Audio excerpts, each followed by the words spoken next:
आंकड़ों का प्रबंधन। आंकड़ों का प्रबंधन का मतलब होता है किसी कंपनी या किसी औद्योगिक क्षेत्र में जितने भी वर्कर काम कर रहे हैं उनके लेखा जोखा रखना ही कहलाता है आंकड़ों का प्रबंधन, सिंपल ही बात है। अब इसमें होता है परिसर, माध्य, माध्यिका, बहुलक। इन सबों को हम बारी बारी से अध्ययन करेंगे। सबसे पहले हम देखेंगे कि परिसर किसे कहते हैं। तो परिसर का मान होता है, अर्थात परिसर हम निकालते हैं कैसे, तो उच्च मान माइनस निम्न मान। जब ये घटनाएं हम करते हैं तो परिसर निकालते हैं। जैसे ये संख्याएं दी हुई है तो इसमें हमको परिसर निकालना है। तो परिसर के लिए हम लगाएंगे परिसर बराबर सबसे बड़ा मान इसमें 5 है, सबसे छोटा मान 1 है, तो इसका परिसर 4 आया। उसी प्रकार इसमें हम परिसर निकालेंगे, परिसर तो उच्चतम मान सबसे बड़ा 9 है, सबसे छोटा इसमें 2 है, तो इसका परिसर 7 आया। तो उच्चतम मान माइनस न्यूनतम मान को हम परिसर कहते हैं। अब है माध्य। माध्य होता है अंकों का योग बटे अंकों की संख्या। तो अब माध्य निकालने के लिए हम देखेंगे माध्य बराबर अंकों का योग करेंगे 3, 6, 7, 7 2 9, 9 5 14, 14 और 2 16, 16 और 4 20, 20 3 23, 23 और 2 23 और 2 25, 25 4 29, 30, 30 और 2 32।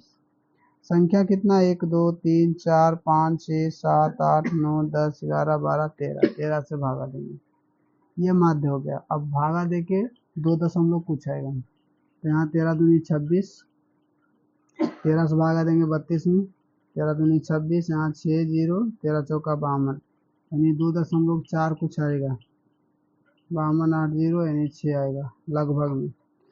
यहाँ निकालेंगे हम माध्य, तो माध्य बराबर होता है सभी संख्याओं का योग। तो यहाँ से हो गया 6 6 6 12, 12 12 24 और 24 और 12 36। बटम संख्या है 2 4 6 2 8, 8 से भागा लगाएंगे, तो यहाँ से कट के 18, यहाँ से 4, यहाँ से 2, यहाँ से 9, अर्थात 4.5, ये माध्य आया। तो माध्य होता है सभी संख्याओं का योग बटे कुल अंकों की संख्या। अब जानना है माध्यिका। तो माध्यिका में देखना होता है कि उसमें जो प्रयुक्त संख्या सम है या विषम है। तो पहले हम इसको असेंडिंग या डिसेंडिंग ऑर्डर में सजाते हैं, उसके बाद इसको हल करते हैं। जैसे इसको सबसे पहले हम सजाएंगे 1 1 1, 3 गो 1 लिखा हुआ है, इसको लिख देना है। उसके बाद लिखना है 2 2 2 2 2, लिख दिए। उसके बाद लिखना है 3 3, उसके बाद लिखना है 4 4, उसके बाद लिखना है 5। 1 2 3 4 5 6 7 8 9 10 11 12 13 हो गया संख्या। अब यहाँ है देल कि यदि सम संख्या रहे तो 1/2 इंटू एन बटे 2 मापद प्लस एन बटे 1 प्लस 2 मापद। अगर विषम हो तो एन प्लस 1 बटे 2 मापद। ये कुल संख्या हो गया 13, 13 संख्या हो गया। तो विषम है, तो विषम के लिए हम लगाएंगे, विषम माध्यिका के लिए लगाएंगे, माध्यिका के लिए लगाएंगे 13 प्लस 1/2 मापद। तो ये हो गया 13 1 14 का मतलब 7वां पद, 7वां पद। तो 7वां पद गिनेंगे क्या है 1 2 3 4 5 6 7, 7 में हमारा 2 है, तो आंसर यहाँ 2 हो गया। अब हम यहाँ जानेंगे सम संख्याएं 8 गो है, तो यहाँ पर हो गया सम के लिए माध्यिका, सम माध्यिका। तो सम माध्यिका के लिए क्या करेंगे, तो 1/2 इंटू टोटल 8 संख्या है, 8/2 पद प्लस 8 प्लस 1/2 पद। तो यहाँ से 4वां, यहाँ से 5वां, तो यहाँ से आ गया 1/2 इंटू चौथा। तो यहाँ से पहले हमको इसको सजाना है, ये सजाएंगे इसको हम इधर, तो हो जाएगा पहले 2 2 2, फिर 3, फिर 4, फिर 6, फिर 8, फिर 9, यहाँ से हो गया 4 4 8, ठीक।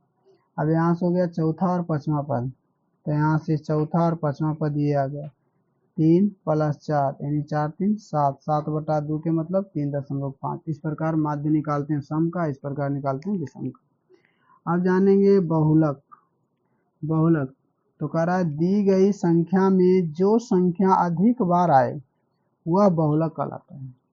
बहुलक दी हुई संख्या में जो संख्या अधिक बार आए वह संख्या बहुलक कहलाता है। अब देखना है कि कौन सी संख्या अधिक बार आई।